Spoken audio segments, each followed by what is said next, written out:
Shalom, shalom, bonjour, bonsoir, que Dieu vous bénisse partout où vous êtes, dans vos maisons, en train de conduire, dans votre chambre, dans votre bureau. C'est ça le moment d'écouter la parole de Dieu. Je suis là juste pour encourager quelqu'un, pour exhorter quelqu'un. Comme on le dit en anglais, I want to give a push to somebody. I want to push you to go forward. Que Dieu vous aide à vous avancer malgré les temps, malgré les circonstances. La Bible dit que dans leur détresse, il leur envoya sa parole et sa parole les guérit. Dans leur détresse, Dieu ne les a pas envoyé les dollars. Dans leur détresse, Dieu ne les a pas envoyé quoi que ce soit. Dans leur détresse, Dieu les a envoyé la parole. Peu importe le temps et les circonstances que vous êtes en train de traverser, cette parole est là pour vous donner la force. Seigneur, je bénis cette parole dans le cœur de tout un chacun, dans le nom de Jésus-Christ. Amen. Notre texte, c'est dans le livre de Proverbes, verset 10. Proverbes chapitre 24, verset 10. Je vais lire pour nous. Si tu faiblis au jour de la détresse, ta force n'est que détresse. C'est comme si l'auteur a fait la tautologie ou la répétition. Si tu faiblis au jour de la détresse, ta force n'est que détresse. Je vais essayer de paraphraser cela. I'll break it so that you can understand. Pour que vous puissiez comprendre ce que je vais dire. Dans l'autre version, ou autrement je pouvais dire, si tu tombes en pièces, if they break you, si tu es, on ne peut pas te reconnaître pendant les jours de trouble, ta force n'est que détresse. Si tu abandonnes, si tu lâches prise, si tu relâches, si tu deviens faible, si tu te décourages pendant les jours de la détresse, ta force n'est que détresse. Le jour de la détresse, c'est le jour d'adversité. Le jour de la détresse, c'est le jour de combat. Le jour de la détresse, c'est le jour de troubles et de crises. Quand les choses ne marchent pas, la Bible dit que si tu relâches, si tu abandonnes, si tu te décourages, si tu lâches prise, si tu tombes en pièces, si le diable te détruit pendant le jour de trouble, sache que ta force n'est que faiblesse. Sache que ta force n'est rien. Sache que ta force est petite.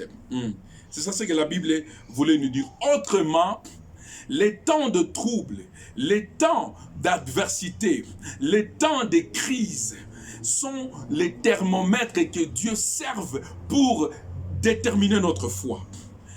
Encore, je voulais dire ceci, les temps de trouble, les temps où vous êtes pressés de tous côtés, les temps de détresse, les temps de malheur, si vous vous découragez, sachez-le que c'est le temps que Dieu utilise comme thermomètre pour mesurer votre foi, pour mesurer votre amour envers lui, pour mesurer votre engagement dans l'œuvre de Dieu, pour mesurer votre foi dans sa parole. C'est pourquoi vous voyez dans l'histoire d'Abraham, quand Dieu lui a demandé d'offrir son fils Isaac, après avoir offert Isaac, la Bible dit que Dieu a dit, maintenant je sais qu'Abraham m'aime. Aujourd'hui, on nous prêche l'évangile social. Viens à Jésus-Christ, tu seras béni. Viens à Jésus-Christ, tu vas devenir riche. Viens à Jésus-Christ, tu vas te marier. Viens à Jésus-Christ, tu vas recevoir ceci et cela. Ce n'est pas mauvais. Christ est mort à la croix pour nous donner ces choses. Mais j'aimerais dire à quelqu'un, avant le trône, il y a la croix. Avant la terre promise, il y a le désert et il y a la mer rouge. Dieu va vous faire passer par des moments difficile pour tester votre engagement et votre foi envers lui. Amen. J'aimerais dire à quelqu'un que dans l'école de Dieu, on ne triche jamais, on ne saute jamais la classe. Si vous avez fui les temps de l'épreuve, si vous avez fui les temps où Dieu cherche à vous tester, sachez que vous allez reprendre la classe parce que Dieu veut vous tailler à sa mesure. Si vous affaiblissez au temps de détresse, si vous affaiblissez au temps de malheur, sachez que votre force n'est que faiblesse. Il n'y a pas le trône sans Golgotha. Il n'y a pas, la vie chrétienne n'est pas seulement une vie de roses, mais c'est aussi une vie d'épines.